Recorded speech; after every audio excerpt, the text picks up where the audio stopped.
దీనికి సంబంధించి గత 2025 సంవత్సరం డిసెంబర్ 11వ తేదీన విజయవాడలో 2 తెలుగు రాష్ట్రాల్లో ఉన్న బీసీ పెద్దలతో కలిసి బీసీ మహాసదస్సు పేరుతో చర్చించి ఈ నిర్ణయం తీసుకోవడం జరిగింది. ఈ సమావేశానికి సంబంధించి ఈ బహిరంగ సభకు సంబంధించి ఇప్పటికే ఏర్పాట్లు పూర్తి స్థాయిలో జరుగుతున్నాయి. వచ్చే సభకు హాజరయ్యే వాళ్ళకు సంబంధించిన కావాల్సిన మంచినీటి సౌకర్యము, ఆహార సౌకర్యము, అదేవిధంగా మిగిలిన అన్ని సౌకర్యాలు కూడా ఏర్పాటు చేయడం జరిగింది.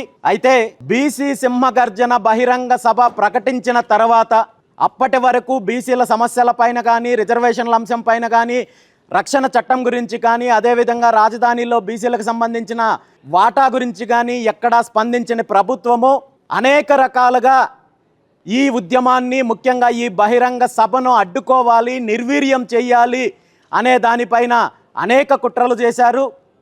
ఇందులో ప్రధానంగా బీసీలకు సంబంధించి ఏదైతే 5 డిమాండ్లు చేశామో ఈ 5 డిమాండ్లు కూడా ప్రభుత్వం ఏదో నెరవేర్చడానికి అడుగులు ముందుకు వేస్తోందన్నట్టు తప్పుదారి పట్టించే కార్యక్రమము, బీసీల్లో వస్తున్న చైతన్యాన్ని, మార్పుని నిర్వీర్యం చేసే కార్యక్రమము, నీరుగార్చే ప్రయత్నం జరిగింది. దాంతోపాటు ఏదో ఒక రకంగా ఈ బహిరంగ సభ జరిగితే బీసీలలో చైతన్యం వస్తుంది, మార్పు వస్తుంది, బీసీలో ఐక్యంగా ముందుకు వెళ్ళే పరిస్థితి ఉందనే ఉద్దేశంతో ఈ సభ జరగనివ్వకుండా కూడా ప్రభుత్వం అనేక రకాలుగా కుటిల యత్నాలు, ప్రయత్నాలు, కుట్రలు చేయడం జరిగింది. ముఖ్యంగా పోలీస్ డిపార్ట్మెంట్ ద్వారా ఈ సభకు అనుమతి రాకుండా అనేక రకాలుగా అడ్డుకునే ప్రయత్నం చేశారు.